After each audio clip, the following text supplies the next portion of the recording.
हिमालय के जंगल में बहुत तेज बारिश हो रही थी। उसी बारिश में मोर अपने साथियों के साथ खुशी से नाच रही थी। दूसरी तरफ जंगल के पक्षी अपने अपने घर से बारिश के आनंद ले रहे थे। उसी जंगल में रानो नाम की चिड़िया रहती थी। उसके पास कोई घर नहीं था। बड़े से कटहल के पेड़ के नीचे बैठकर उसी बारिश में रो रही थी। उसी रास्ते से साधु बाबा जा रहे थे। तभी बाबा की नजर रानो चिड़िया पर पड़ती है। तुम बारिश में आखिर बैठकर क्यों रो रही हो? क्या तुम्हारा कोई घर नहीं है? तुम अपने घर जाओ। क्या बताऊं साधु महाराज, मेरी माँ के मरने के बाद मेरे पिता ने दूसरी शादी कर ली। मेरी सौतेली माँ बहुत जालिम है। वो हमेशा मुझे घर के काम करवाती है और थोड़ी सी गलती हो जाने पर मेरी खूब पिटाई करती है। अच्छा, तो ये बात है। लगता है तुम्हारी सौतेली माँ बहुत बुरी है। हाँ साधु महाराज, आपने बिल्कुल सही कहा। मेरी सौतेली माँ बहुत बुरी है। आज उसने मुझे घर से बाहर निकाल दिया। सुबह से मैं भूखी बैठी हूँ। अब मेरे पास रहने के लिए कोई घर नहीं है। रानो की बात सुनकर साधु महाराज को उस पर दया आ जाती है। चिंता मत करो, मैं अभी तुम्हारे लिए घर का इंतजाम करता हूँ। तभी साधु महाराज उस कटहल के पेड़ से एक कटहल तोड़कर उसमें अपनी शक्तियाँ डाल देते हैं और देखते ही देखते कटहल एक विशाल कटहल घर के रूप में बदल जाता है। ये जादुई कटहल का घर है।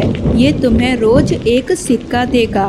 उसे बाजार में बेचकर तुम्हें जो भी पैसे मिलेंगे, आधे पैसे तुम अपने पास रख लेना और आधे गरीबों में बांट देना। ठीक है साधु महाराज, मैं आपकी बात हमेशा याद रखूंगी। उसके बाद साधु महाराज वहाँ से गायब हो जाते हैं। फिर अगले दिन वह जादुई कटहल घर रानो चिड़िया को एक सिक्का देता है। ये देख रानो बहुत खुश होती है और उस सिक्के को ले जाकर बाजार में बेच देती है। सोने के सिक्के को बेचने से रानो को बहुत सारे पैसे मिल जाते हैं। तभी रानो को सड़क के किनारे कई गरीब पक्षी दिखाई देते हैं। रानो आधे पैसे उन गरीब पक्षियों में बांट देती है। उसके बाद वो जंगल में जाके बारी बारी से सभी पक्षियों के घर जाके पैसे देती है, जिससे कोई भी पक्षी भूखा ना रहे। उसके बाद रानो चिड़िया वहाँ से चली जाती है। इसी तरह कुछ दिन बीत जाते हैं। फिर एक दिन रानो कहीं जा रही थी। तभी रास्ते में उसे एक लाड़ो चिड़िया रोती हुई दिखाई देती है। रानो ने लाड़ो से पूछा और लाड़ो ने रानो चिड़िया को बताया। रानो बहन, अपनी बेटी की शादी के लिए सेठ कड़कनाथ से बहुत सारा कर्ज लिया था, लेकिन कर्ज नहीं चुका पाया। इसलिए सेठ कड़कनाथ ने मेरे घर पर कब्जा कर लिया।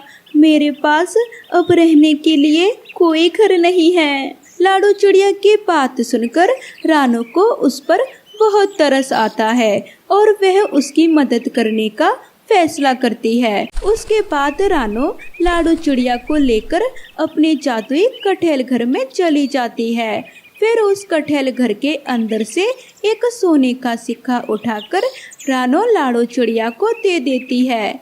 लाड़ो बहुत खुश होती है और रानो चिड़िया का शुक्रिया अदा कर वहाँ से चली जाती है। लेकिन दूसरी तरफ कालू नाम का लालची कौवा एक पेड़ पर बैठकर ये सब देख लेता है। मुझे किसी भी तरह इस रानो को जान से मारकर इसके जादुई कटहल घर को हासिल करना होगा।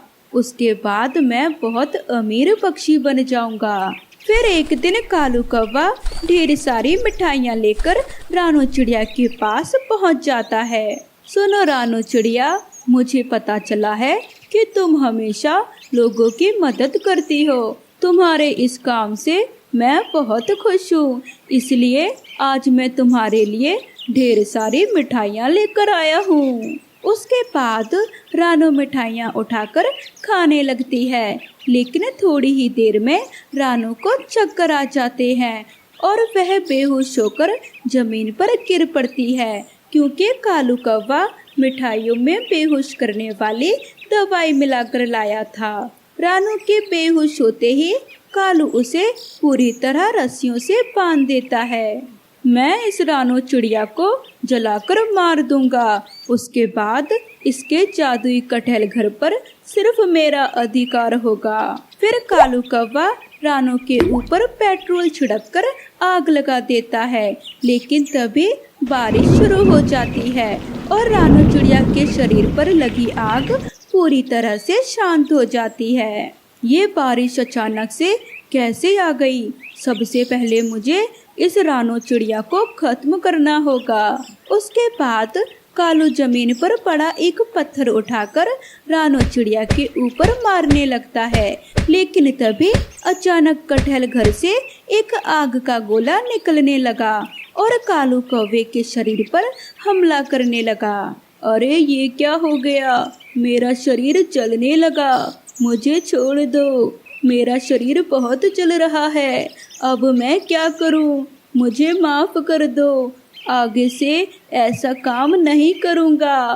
तभी फिर से बारिश होने लगी। कालू कौवे के शरीर पर लगी आग बुझ जाती है।